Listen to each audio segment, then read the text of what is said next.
Stradosvima, and welcome to the Path of Exile build equivalent of being grower and not a shower. In this video I will take you through this complete train wreck of a build that basically acts as a currency sink that can do nothing but speed kill bosses while giving you epilepsy. This is a self-curse soul eater crackling lance trickster build that basically goes from being a zero into becoming a hero. It uses the Soul Thirst Cloth Belt to gain Soul Eater during Flask effect. Soul Eater is a buff that grants you attack and cast speed for every monster you kill during its effect. We then stack Flask duration as much as we can because when we pop our flasks, we have Soul Eater, and therefore we want our flask to have as long duration as possible.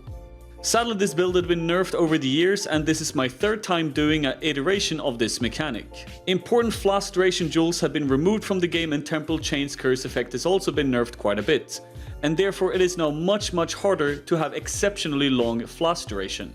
With the use of tattoos in the current league, it can be extended for longer than normal, but I decided not to use tattoos for this video in case someone actually wants to play this character in the future and tattoos are not available at that point. The playstyle of the character is quite simple. You pop flasks, kill monsters, and then you zoom through the map dealing giga damage because of all the cast speed that you have. Now I decided for Crackling Lance this time because it is a really cool looking skill, but as you can kinda see in the gameplay footage, it's quite bad for clearing. So in the past when I made this build, I used Spark, which is extremely good for both clearing and even for bosses.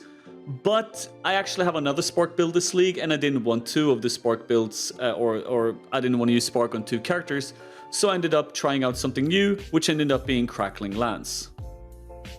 Now, this video will not really go into much detail regarding the gear and the character and everything like that, because I don't really consider this like a build guide. It's just more of a showcase of something really stupid that I've done in the past that I wanted to do again. So I will give you a quick run over through all the gear and, you know, some of the ascendancy choices and why we do certain things.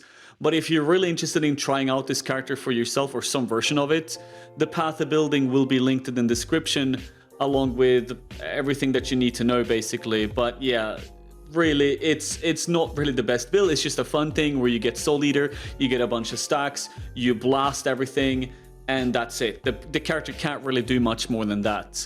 And it is also about, the character itself is about 15-20 div. The flasks are kind of annoying to roll, and then, you know, you need some gear that has to be very specific in order to make this work. You need as much flask duration as possible, because as soon as your flask drop, you lose your Soul Eater stacks, and then you have to regain Soul Eater stacks once again, which can be kind of annoying throughout a map if you lose it like halfway through the map and stuff like that. But yeah, I'm gonna go over the gear and the ascendancy and all, and the skill tree just really quickly, and that's basically gonna be the video itself. So here we have the gear, and basically we are using the Annihilating Light Quarterstaff in order to deal a lot of elemental damage, because we don't really focus that much on actually scaling too much damage on this character because we have so much cast speed, but we need to do it some way, and we're using this staff for that. Then the armor is just like life resists, suppress spell damage, because we try to get like 100% suppress spell damage. Gloves, suppress spell damage, dexterity, whatever, unnerve on the Searing Exarch. Boots, suppress spell damage, life resists, stuff like that. Ring slot, life resists, non-channeling skills of -7 total mana cost, because it is a quite mana draining build to use when you're spamming as much as you are with all the amount of cast speed that you have. So you need to have some non-channeling to total mana cost, and we also actually have a where is it? We also have a Water's Eye Jewel for that specific reason as well. Non-channeling skills have -10 total mana cost while affected by clarity, and then we also use Divergent Inspiration, and that's basically where all the money is. Like, this is like a 4-5 div support gem, because otherwise you just drain your mana way too fast and you can't spam. Then we have Rot Blood in order to have Temporal Chains and self-curse that onto ourselves, because Temporal Chains increases the duration of buffs and debuffs on us, which is also flask duration. So we stack a bunch of temporal chains, curse effect on the helmet. We have the curse effect enchant, and then we have the Searing Exarch temporal chains curse effect as well. And then we also have a Solstice Vigil for this kind of reason as well. Yeah, that's basically it. Then you have the Soulthirst Belt. Then you have Flasks, which gives us resists due to the Annihilating Staff, giving us 60% reduced elemental resistances.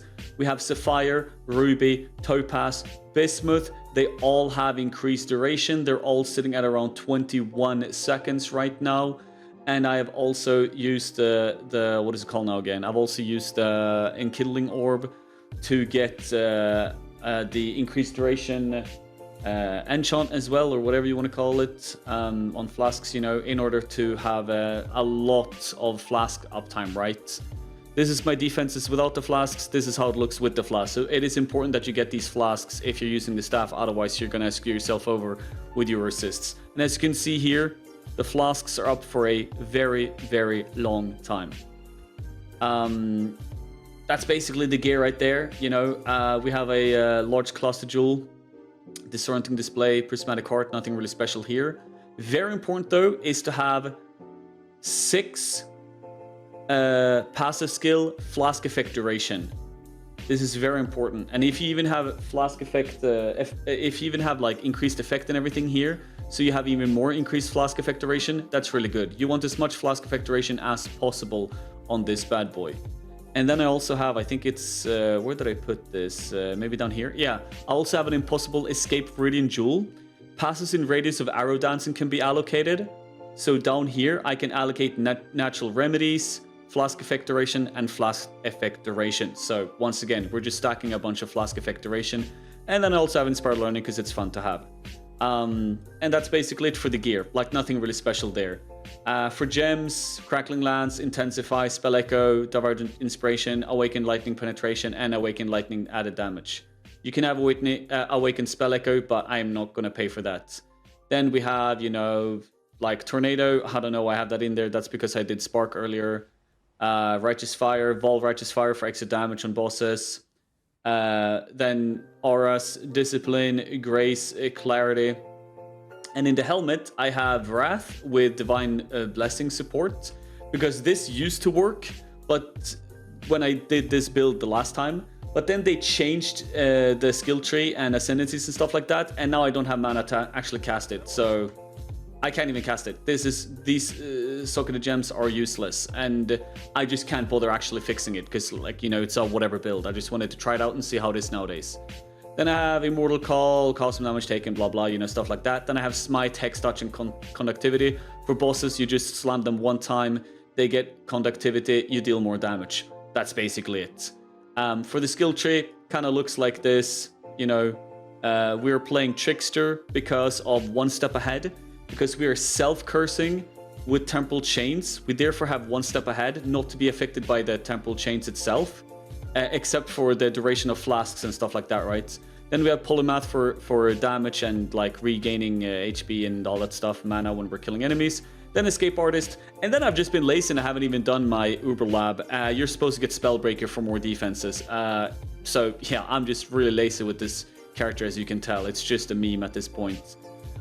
We stack a bunch of Energy Shield and Evasion, and we have Ghost Dance and, you know, stuff like that, because we're playing this Trickster kind of version. Which is why we have Grace and Discipline as well. And yeah, it's decently tanky, and it has nice damage if you're just zooming through maps. And that's basically it. Not much more than that to tell, really. If you want to try it out, feel free to try out different spells or different iterations of it, because there are other versions or other builds that you can do with the Soul Thirst thing, where you just do the same thing. You get the Soul Thirst, you get a bunch of flask effect duration, and then you can kind of do whatever you want. This is just a spellcaster that's using Crackling Lance. I've done this on Flicker Strike in the past as well. So you can do this kind of mechanic with multiple different forms of builds. And yeah, that's it basically. So thank you very much for watching the video. I appreciate it a lot. Remember to like and subscribe here on YouTube as well. And follow me on my Twitch channel over at twitch.tv/BurgerBrush if you ever want to hang out or need any help, or just want to talk PoE builds, whatever that's going on, you know. So thank you very much and have a great day.